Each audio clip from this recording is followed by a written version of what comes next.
प्रज्ञा और पूरब बचपन से एक दूसरे से प्यार करते थे। स्कूल में भी साथ पढ़े थे, उसके बाद कॉलेज में भी साथ ही थे। दोनों के परिवार भी एक दूसरे को अच्छे से जानते थे, तो उनकी लव मैरिज भी सबकी सहमति से आसानी से हो गई। पूरब बड़ी कंपनी में काम करता था और प्रज्ञा घर पे ही रहती थी। पूरब प्रज्ञा की जरूरतों का ख्याल रखता और प्रज्ञा पूरब से बहुत प्यार करती। पूरब रोज ऑफिस से आते हुए प्रज्ञा के लिए फूल लाया करता था। ऐसे ही उनकी शादी को कई साल बीत चुके थे। अब उनके 2 बच्चे भी थे, एक लड़का और एक लड़की। अब पूरब प्रज्ञा के लिए फूल नहीं लाता था। घर आना भी उसे एक फॉर्मेलिटी ही लगती थी। वह रात को देर से घर आता, कितनी बार तो आता भी नहीं था। कई बार तो इतनी शराब पीकर आता कि उससे ठीक से चला भी नहीं जाता था। बहुत बार वो प्रज्ञा को पीटता भी था, उसे बेल्ट से डंडी से पीटता और गुस्सा आता तो उसे धक्का दे देता, जिससे प्रज्ञा को चोट लग जाती। प्रज्ञा के घर एक काम वाली भी आती थी। उसे सब कुछ पता तो था, लेकिन कुछ बोलती नहीं थी। जल्द ही पूरब प्रज्ञा से कह देता है कि उसे अब उसकी जरूरत नहीं है, उसे किसी और से प्यार हो गया है और वह लड़की उसके बच्चे की माँ भी बनने वाली है।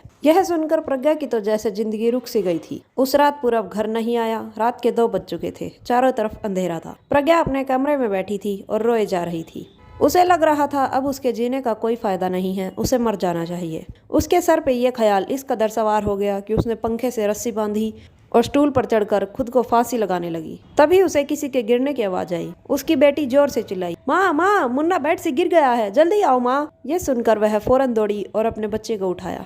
उसके दोनों बच्चे उससे लिपट गए और कहने लगे, माँ हमें डर लग रहा है, हमें छोड़कर मत जाना माँ। प्रज्ञा उनसे लिपट कर रोने लगी और रोते रोते तीनों सो गए। सुबह हुई तो काम वाली आई। प्रज्ञा ने देखा 9 बज चुके। काम वाली शीला बोली, मेम साहब आज उठने में देरी हो गई। प्रज्ञा बोली, हाँ आँख नहीं खुली थी। शीला बोली, मेम साहब आपको पता है ना, आपकी पड़ोसन ठकुराइन ने कल फांसी लगा ली।